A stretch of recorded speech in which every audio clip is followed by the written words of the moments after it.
Então, Flor, Pai do Senhor, né? Muitas vezes na nossa vida, a gente não vai entender certas coisas.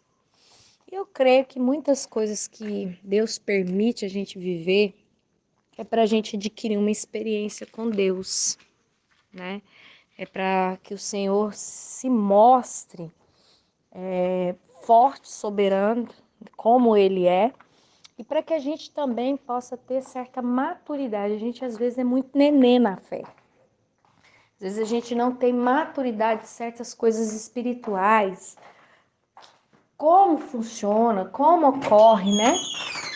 E aí a gente meio que se torna, a gente fica assim, a gente precisa passar por certas situações para que Deus venha nos forjar como pessoas fortes, como pessoas. É como assim, tem os frutos do Espírito, não tem? Os frutos, não, deixa eu corrigir. As virtudes do fruto do Espírito. É porque tanta gente fala frutos do Espírito, já vai no automático, mas não é.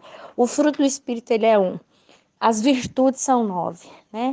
Então, vamos supor, paciência. Você precisa gerar paciência. Como que Deus faz você gerar paciência? Te dando situações de conflito como esse. Para que você, então, exerça a paciência necessária para resolver o conflito. Ou para simplesmente tolerar aquela situação de conflito. Então, quando você precisa de aprender até a virtude, né, do espírito, que é amabilidade. O que Deus vai fazer? Como que Deus vai fazer para você aprender a ser uma pessoa amável? Ele vai colocar pessoas difíceis na sua vida, difíceis de você amar, para você exercer a amabilidade. Você tem que amar. Você tem que dar um jeito, você tem que aprender a amar. Abrir seu coração e amar. Então é assim que Deus trabalha. Por que o diabo, Flor, ele tá no nosso derredor?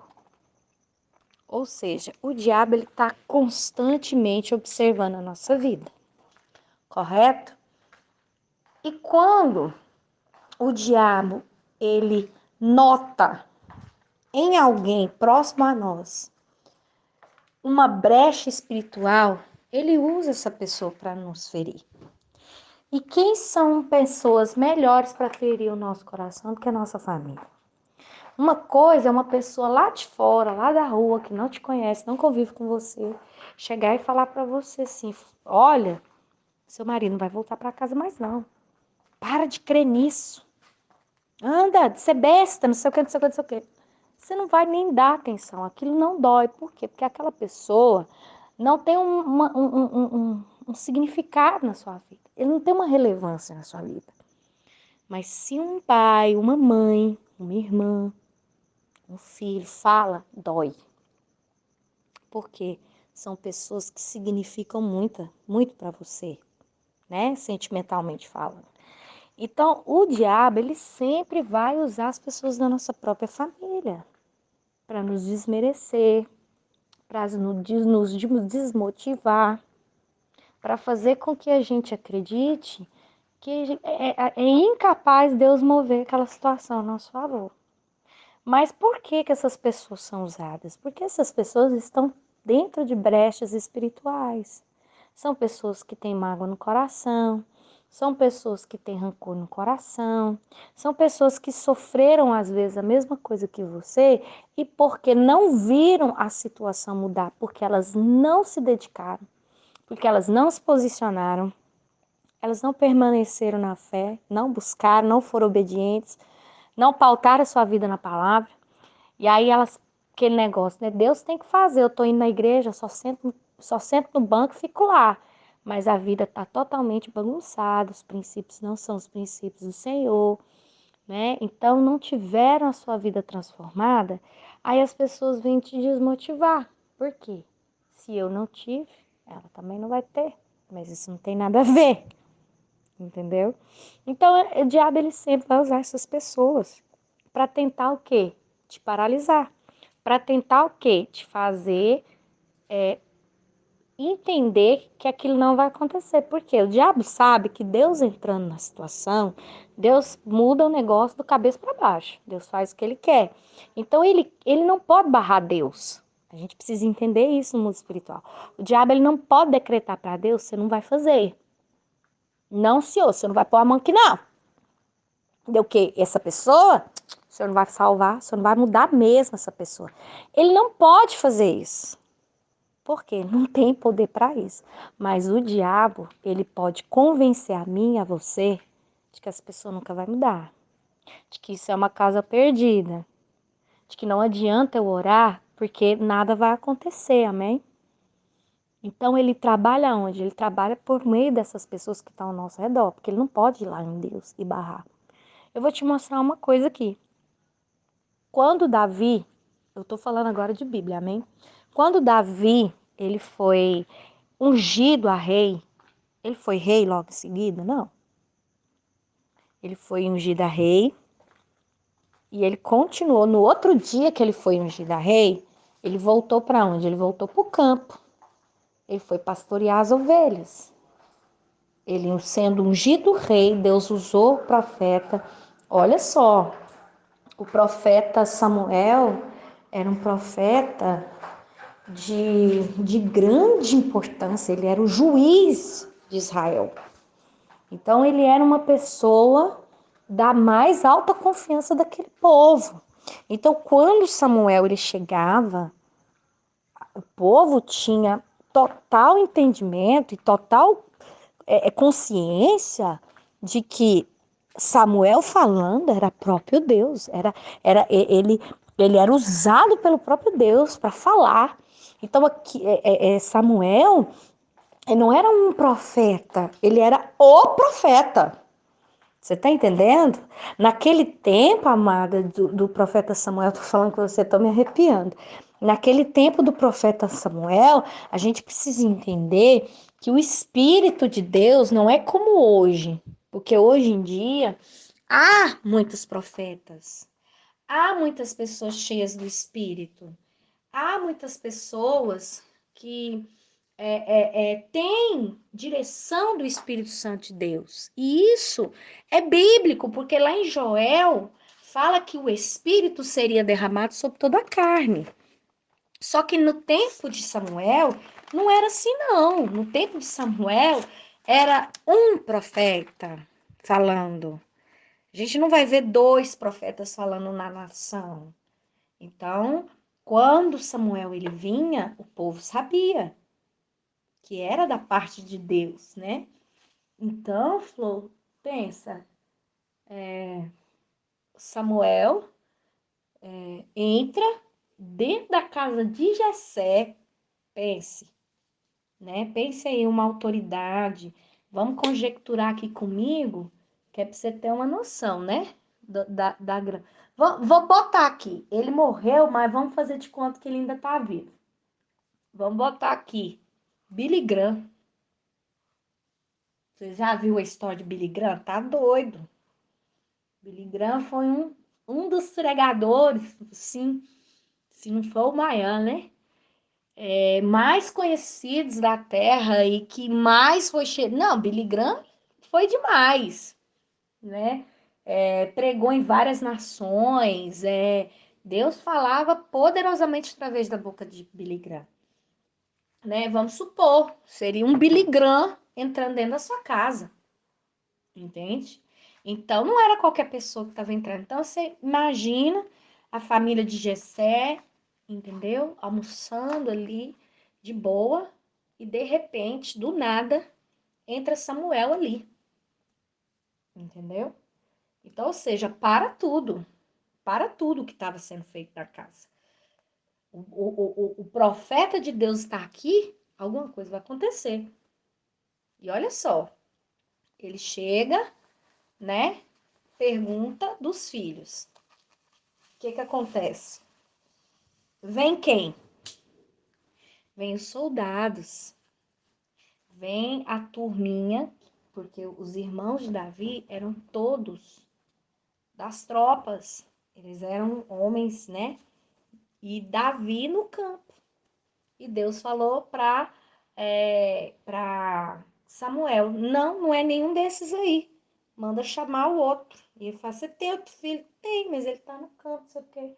Manda chamar ele. Então, pensa que honra, né? Pensa que esse acontecimento. Aí Davi é ungido a rei, né? Samuel fala que Deus estava rejeitando Saul e que Davi seria rei de Israel. E Davi, pelo que a história nos diz, Davi não tinha mais do que uns 16, 17 anos, era menino, né? Mocinho. Então, mas e aí? No outro dia, ele foi e assentou no trono? Não. Houve um processo, não houve? Um processo longo. Davi sofreu demais, gente. Se a gente for olhar a história de Davi, até que Davi tomou posse do trono, gente. Davi teve que refugiar para a caverna. Davi passou fome. Ele teve que invadir o templo, comer os pães que eram consagrados ali para o templo. Então, assim, foi uma vida muito difícil. O processo de Davi, as pessoas falam da glória dele, né? Do tempo em que ele era rei, mas as pessoas também deveriam se atentar para o processo que Davi passou, que não foi um processo muito fácil. Então, tudo na vida da gente tem um processo. E o diabo, ele vai fazer o quê? Ele vai tentar interromper esse processo. Deus, ele estava experimentando Davi para ter, então, aquele encontro com Golias, lembra? Que ele matou um urso, matou um leão. Quando ele vê Golias afrontando o exército, ele tinha ido, a história vai me falar, a Bíblia vai me contar, que ele tinha ido levar mantimentos para os irmãos. O pai dele mandou ele de carroça para ver se os irmãos dele estavam bem na guerra, para ver se estava tudo certo, né? Se os filhos, como é que estavam. E Davi foi, que Davi chega e fala assim, o que esse incircunciso está afrontando o exército do Deus vivo? E aí, os irmãos dele questionam ele, o que você está falando? Deve ser doido, sei o quê. E a gente vê que os irmãos de Davi, quando Davi fala que vai enfrentar Golias, os irmãos de Davi, o que que eles fazem? Eles apoiam? Eles falam, não, vai ser nessa pegada mesmo. Você é ungido, aí. Você é ungido de Deus. Foi assim que eles falou? Não. Você vai ver lá. Se você pegar o texto, você vai ver. Que eles desmotivaram Davi. Foi quando Davi abre a boca e fala, eu já matei um urso, eu já matei um leão. E eu tenho certeza que Deus vai comigo e Deus vai botar fim para esse homem. O que é isso? Ele se indignou. Então ele foi ousado na presença de Deus. E isso me ensina você a também ser. Mas também me ensina que os nossos, muitas vezes, não vão entender nosso posicionamento frente às circunstâncias, dificuldades. Mas a gente não tem que ir contra, se chatear, ficar triste, falar, meu Deus, nossa, minha mãe não acredita em mim, meu pai não acredita em mim, minha irmã não acredita em mim. Não! O importante é que nós tenhamos o posicionamento de enfrentar. Então, diante de uma situação dessa, Flor, a gente precisa o quê? Enfrentar. Mas não é bater boca, não é dizer para ela, você vai ver, Deus vai fazer, não sei o quê, não sei o quê. Não, falar assim, olha, Deus sabe da minha vida, Deus está no controle, o que vai ser eu não sei, eu só sei o seguinte, eu quero adorar, eu quero ficar na presença do Senhor, eu quero, né, ser cheia de Deus, é isso que eu quero, estou no Senhor.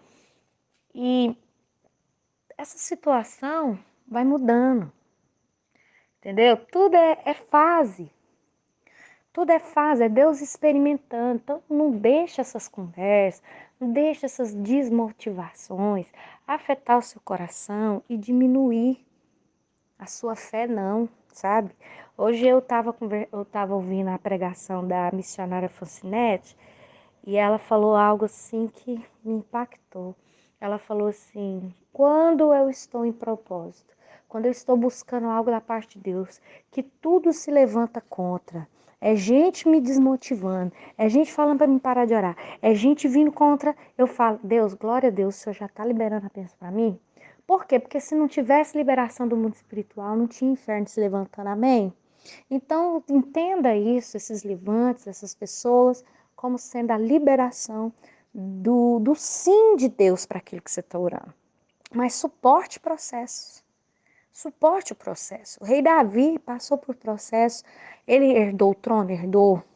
Ele fez grandes coisas na presença do Senhor, fez. Ele foi um homem aclamado, foi. Ele é um homem respeitado até hoje, é, né? Até hoje a nação de Israel fala com Davi, fala sobre Davi com muito respeito. Mas e o processo para ele chegar lá? Vai olhar o tempo de caverna, o tempo que ele fugiu, sabe? O tempo em que ele foi para a caverna de Adulão. E ao redor dele só tinha os excluídos. O exército de Davi era os excluídos de Israel. Era só nego problemático, né? E dali surgiu um exército. Então, assim, a gente precisa pegar esses exemplos da Bíblia, trazer para o nosso contexto, para que a gente possa entender muita coisa que está passando ao nosso redor. Entendeu? Então, assim, não fica chateado, não fica triste, porque sua mãe foi usada, né? As pessoas à sua volta foram usadas, irmão, irmã, vizinha, pessoas que você ama, que você tem consideração, estão sendo usadas pelo inimigo. Não pensa nisso, não. Vai na pegada do Sermão da Montanha, né?